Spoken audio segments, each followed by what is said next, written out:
A game that's able to combine momentum, movement, and platforming with a striking visual style? Sign me up!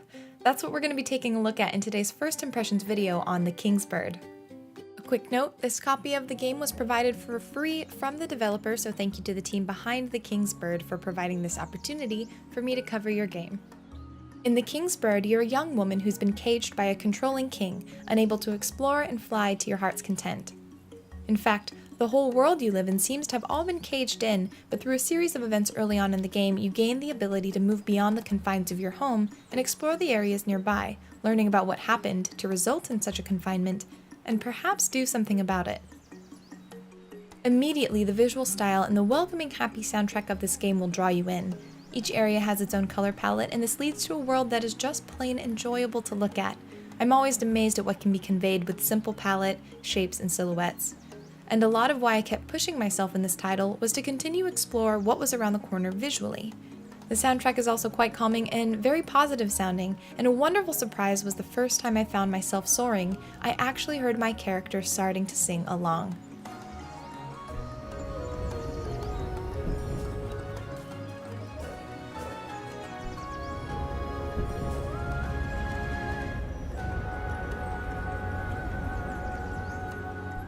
Little details and moments like this make the game really come alive.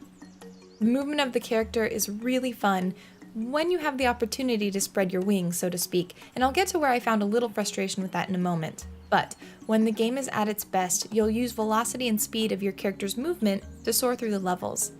I used a controller, and I imagine that using a keyboard-mouse combo would likely feel very cumbersome with the style of gameplay, and even with a controller, there were areas where I felt the movement was a little less precise than I prefer in these kind of platformers, and that did lead to occasional moments of frustration, but overall the movement quality was great.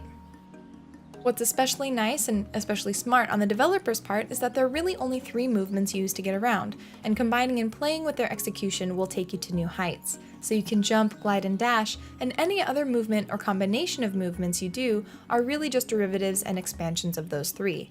What I found was the trick to really feeling successful in the King's Bird, though, is understanding how to utilize the momentum that your character can build up. Once you understand that, that's when the feeling of freedom and flying really starts to make more of an impact. This is almost a game where you'd have to trust in the momentum and let things just happen, because I found the more I overthought things, the harder it was for me to platform. This takes us to the level design. I found my desire to simply soar and explore more of the free use of momentum felt a little inhibited by some of the initial level design of the platforming, which was much more linear and constricted. As you progress in the game and get more comfortable with the movement, it becomes easier to glide along the walls and dash and soar in the larger areas, which really felt reminiscent of the Sonic games I played as a child, albeit with much more relaxing music. Despite that slight feeling of being enclosed and not as free to move during the first few levels, the platforming is fun and quite challenging, and fans of speedrunning will likely find this to be an enjoyable game to master. But I just felt like I wanted more room to explore the momentum of flying with my character at the outset, versus getting the chance to enjoy it after the game was really underway. But again, I can't reiterate enough that when you do get into that flow, the wall jumping, soaring, and gliding through the levels feels pretty incredible. One tip for gamers who may not be as adept with platforming, or perhaps sometimes you want to just appreciate the world in music, there is an assist mode you can customize to your liking. I found myself in some of the tougher spots using the assist mode to practice movement patterns and then repeating those levels without the assist turned on just to see if I could do it. But one thing to note is that if you want to be on the leaderboards online, you must have the assist mode turned off to be considered. But I also found myself just wanting to occasionally enjoy the feeling of flying and soaring through this world and just take a brain break. The assist mode was perfect for that.